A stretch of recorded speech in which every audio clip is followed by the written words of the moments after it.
People will lie. You'll ignore it. People will cheat. You'll pretend you're okay. The same people will walk away.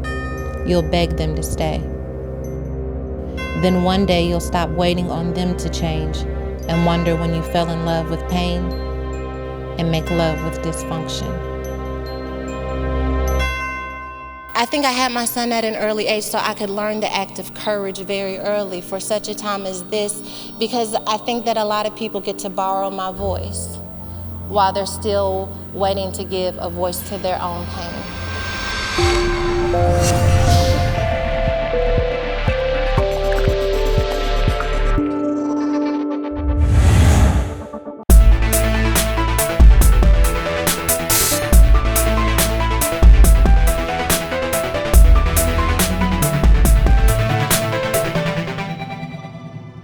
In the car on the way to New York with my best friend Stacy, and I look over and I'm like, can you even believe this? Like, that some kind of way through all of our ratchet and foolishness, that like people are now being inspired by my life and our connection and our sisterhood. And you know, like, who would have thought that we would have ended up here? And we both died laughing. Today, going with Sarah to the Today Show, it was a dream come true for her. Everything that she has worked for and everything that she has ever wanted is now right there at her fingertips. And to know that someone you love's dream is that close for them, it's beautiful. It was incredible to think that these professionals, these people who have been doing this for years and years and years, saw something in me. It was such affirmation that God has called me for such a time as this to be a voice and to be respected, not just among my generation, but people who really know when they hear truth and hear authenticity. I knew that I wanted to be with God and I wanted to in some way kind of fit in ministry, and so I told my dad, well, what I'll do is I'll go to college. I'm gonna study accounting because I wanna be the CPA at the Potter's house. I met a boy, and you know, anyone who's met that one boy, and you know, so, and I dropped out of school. And my parents have a very strict go to school or go to work policy. Like, there's no way around it, okay? I don't know what they think we do at home. My father's like, I get up and go to work, you get up and go to work. You going to work or you going to school? Those are your only options.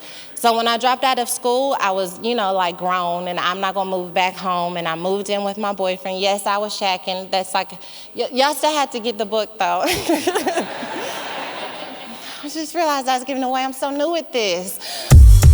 I wanted to create a movement and get people who would join with me in sharing their stories to let other people know that they aren't alone and that we're all trying and striving for better versions of ourselves.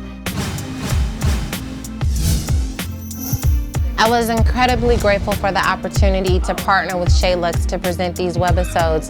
Then they also threw in a celebrity hairstylist, Chris Curse, for me to use.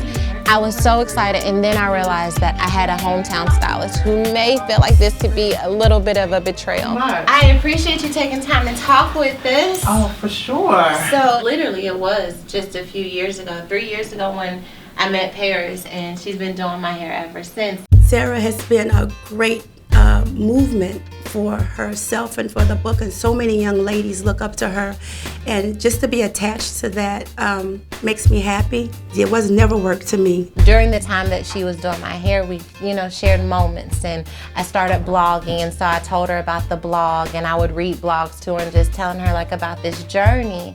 And as the blog kind of began to really gain attention, I told her, you know, if you keep doing my hair, keep sticking with me, you know, like, we're gonna go places. And I was just talking, right, though? I have to say I was absolutely impressed and amazed at Sarah's desire and commitment to wanting to keep her core team intact, and really her concern for Paris's feelings. So I'm excited about this opportunity to partner with SHON and all of the exciting opportunities that could venture from here. It's just a privilege to even work with a brand that is conscientious about using quality ingredients in the product. So I think it's the perfect match. I love it. Love, love, love. Group hug. Group hug.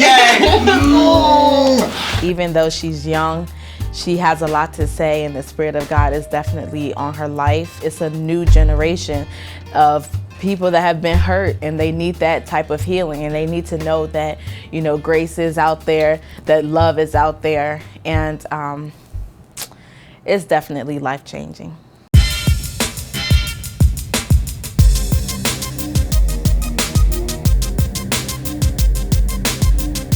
I cannot imagine the pressure of being a preacher's daughter, and nobody knows that pressure more than Sarah Jakes, daughter of the celebrity preacher, T.D. Jakes. So we're in the Morning Joe Green Room right now, and I'm joined by Sarah Jakes. We all know Sarah's dad, who is the mega church bishop, T.D. Jakes, and you have now written a book. It is called Lost and Found, and I really love the title because it resonates with me personally, because I've been through some personal experiences, but you put pen to paper here to talk about what it was like growing up as a young woman with your father, the influences on your life, but explain how you wanted to come to this meeting, Lost and Found, and write this book. Well, I started a blog, and the most pivotal point in my marriage, my husband actually had someone pregnant, and I had all of these emotions and trying to determine how I really got there to this point in my life. And so people kept telling me on my blog, you're so transparent, you're so transparent. Within 3 months, it had over 1 million hits.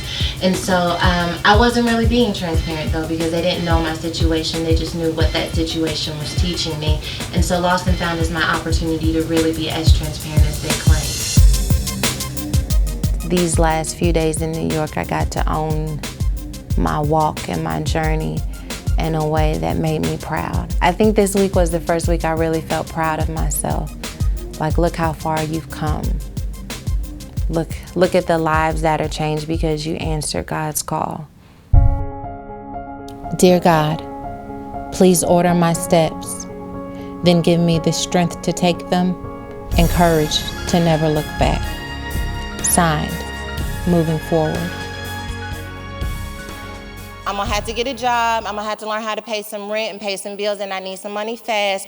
And she told me, well, I know where you can make some money really fast, but you're not gonna be able to use your last name when you apply for the job. So first strip club I go to apply for a job, I walk in and see a deacon from the church. See? Feel my heart getting stronger.